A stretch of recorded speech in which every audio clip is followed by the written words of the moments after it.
In this video, we are going to cover the oblique kick. This is a really cool kick that can be used in several different ranges. We're going to show it from the long range, okay, and then I'm going to show you the closer clinch range and how it can be used to control an opponent, okay? So when you do this kick, you need to understand that it's more a stomp than a kick.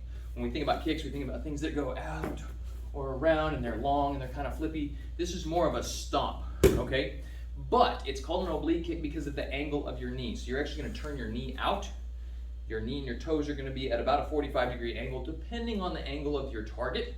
And we'll get into that here in just a second. But you're going to be pushing using the inside edge of your foot or even the heel in some situations, okay? So from here, I'm maintaining my fighting stance. My knee comes up. The higher you get it, the more push you have.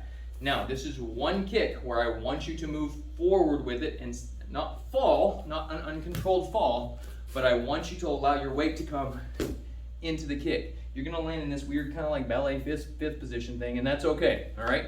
But you need your weight to come down and forward at an angle, all right? Let me show you that again from the side here. It goes up and then down and forward, all right? So Mr. Xander, go ahead and bring that shield over here. Mr. Xander's gonna help me show this kick. So I'm going to use my rear leg. You can use either leg for this, and I'll demonstrate that again here in a second. But I'm going to use my rear leg. My knee comes up. I maintain a good guarding position. You can even use this as a shin check here. My toes turn out. My knee cups to the inside. I come up, and then boom, down and forward into the target. Watch the pushing motion of my hips, because my hips have to drive through this. I lift, my hips sink down, and then my hips push forward. All right? My weight still comes forward, but I don't want to lean into it. I don't want to come forward like this, okay? For one, I'm probably going to knee myself in the face, which hurts, okay? But secondly, I don't want to allow my weight to shift where he could do a snap down or something like that. So from here, my knee comes up and then push forward with my hips, all right? So let me show you a couple of different angles that we can use that from. You can go ahead and set that off to the side. Thank you, Mr. Xander. All right, so we're going to start from a fighting stance, okay? Now we're in a closed fighting stance. From here, I've got a couple of different options. I can kick straight to his front knee. Now this is not allowed in any type of sparring that I know of for very important reasons, and that is that knees are hard to replace. It is a straight kick to the knee. You lift the rear knee, and then you push the knee backwards and lock it. You're going backwards and down at the same time so that they can't drag their foot out of the way, and it can separate the knee and cause a lot of problems here. I can also use my front leg to go that way at about a 45-degree angle, so I can bring it up by shifting.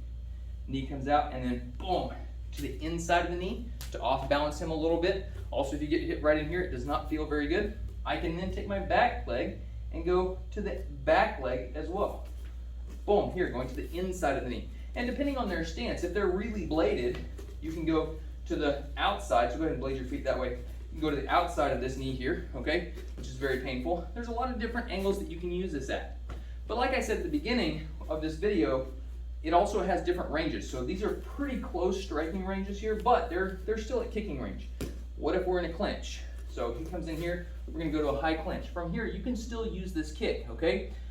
From here, I can take this foot and I can go, boom, straight into the knee, push it back, okay? Maybe set up for a hip throw or something like that. I can go across with my front leg, boom, here, all right? Depending on what I'm doing. I don't wanna throw it so far across that then I fall, okay? So I have to maintain stability as I do this, but we've got some different angles to do this from, all right?